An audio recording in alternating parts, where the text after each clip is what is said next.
பதவி எதுக்கு நான் போடணும்? பதவியெல்லாம் வெங்காயம் மாதிரி நான் சொல்லிட்டேன். அதை உரிச்சிங்கன்னா ஒண்ணுமே இருக்காதுண்ணே. என்ன பதவி போடுவாங்க அண்ணா? ஒரு நிமிஷம், என்ன பதவி போடுவாங்க? என்ன அண்ணா, எனக்கு தமிழ்நாட்டுல சுத்தமான அரசியல், நேர்மையான அரசியல், இதுக்கு என்ன பதவி வேணும்? மகாத்மா காந்தி பல பதவியில இருந்தார். 1921 ஒரே வருஷம் அகில இந்திய காங்கிரஸ் கட்சியினுடைய தலைவரா ஒரே வருஷம் இருந்தார். பதவி இருந்தா தான் வேலை செய்ய முடியுமானே? பதவிங்கிறத நான் வண்டியில கொடி மாட்டிக்கிட்டு கரவேட்டி கட்டிக்கிட்டு பதவி கொடுத்துட்டான் லெட்டர் பேட் போடுறக்கா? அந்த மாதிரி ஆட்கள் நான் கிடையாது. நான் பதவியில் இருந்த பொழுதே சொன்னது பதவிங்கிறது வெங்காயம் மாதிரி தான். இன்னைக்கு அதான் சொல்ல போறேன். என்னை பொறுத்தவரை சுத்தமான நேர்மையான, ஏன்னா உங்களுக்கு காலம் போயிட்டு இருக்கு, எனக்கு காலம் போயிட்டு இருக்கு. இன்னும் 10 வருஷம் போனச்சா தடி வச்சுதான் நீங்கள் நான் நடக்கணும். வயது இருக்கும் பொழுது, நரம்பு சரியாக இருக்கும் பொழுது அதெல்லாம் பேச முடியும்.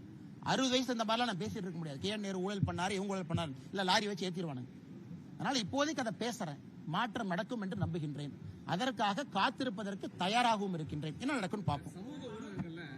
அதிரடி அறிவிப்பை வெளியிட இருக்கிறார் அண்ணாமலை. புதிய கட்சி துவங்க இருக்கிறார் அண்ணாமலை. அண்ணா ஏற்கனவே நான் சொன்னேங்கண்ணா. அண்ணா ஏற்கனவே சொன்னேன்.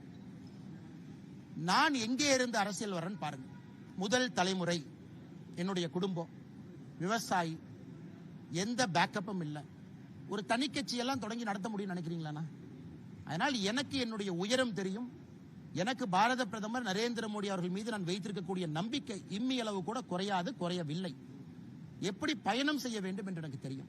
ஆனால் நான் இன்னைக்கு ஒரு முதல் தலைமுறை அரசியல்வாதியாக, விவசாயியாக நான் மாற்றத்திற்காக தொடர்ந்து போராடுறேன். சில நேரம் என்னுடைய மனசாட்சிக்கு எதிராகவும் நான் பேசுறேன்.